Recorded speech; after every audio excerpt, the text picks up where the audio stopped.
ছোট ভাই, মাছটার নাম কি? বাঘাইর। বাঘাইর মাছ। এই মাছটা সর্বোচ্চ কত কেজি পর্যন্ত তুমি দেখছো? এই 400-500, 450-500 এরকম। আমিও দেখছি ওইরকম, যে ঘোড়ার গাড়িতে করে এই মাছটা মানুষ নিয়ে যায়, তাই না? ওই খরা জালগুলোর মধ্যে দেখা যায় যে অনেক বড় বড় জাতের মাছ ধরা পড়ে আর কি। এই জাতের এই মাছটা অনেক বড় ধরা পড়ে। তো এই মাছটা তুমি পাইছো, এটা কতটুকু হবে? 1 কেজি থেকে 1.5 কেজি, তাই না? এই 1-1.5 কেজি মাছ, আমার মনে হয় এই মাছটা যেহেতু এত বড় হয়, তো এই মাছটার বাঁচি থাকার হক আছে। এত ছোটোতে ওর মূল্যে কেমন হয়, তাই না? আর একটু বড় হোক, ওকে একটু বড় হওয়ার সুযোগ দেওয়া উচিত, তাই না? তা তুমি যদি মাছটা ছাইড়ে দাও, তাহলে কি তোমার মন খারাপ হবে? না।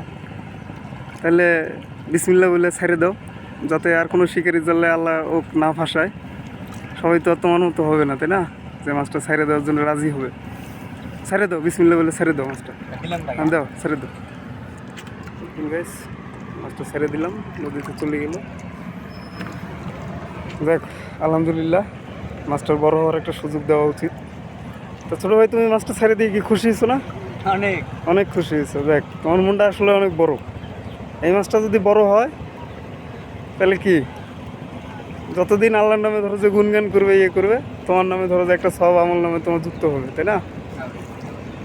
দেখ, তুমি তো অনেক খুশি, আমিও অনেক খুশি যে তুমি মাছটা ছেড়ে দিছো।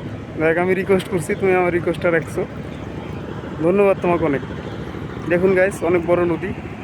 এই নদীতে যদি এই মাছটা দীর্ঘদিন থাকে, এই মাছটা অনেক বড় হওয়ার সুযোগ থাকে। প্রায় 500-700 কেজি এরকম ওজনও হয় এই মাছটা। এই মাছটা আসলে শিকারির জালে ধরা পড়লে তারা কেউ ছাড়ে না। তো এই মাছটা এক পর্যায়ে বিলুপ্তির পথে। বড় জাতের মাছ, যারা জানেন, বাঘাইর মাছ, এটা অনেক বড় জাতের আর কি, অনেক বড় হয় এই মাছটা। নিত্য নতুন এরকম ভিডিও পেতে চাইলে আমার চ্যানেলটি সাবস্ক্রাইব করে আমার পাশে থাকবেন। ধন্যবাদ সবাইকে।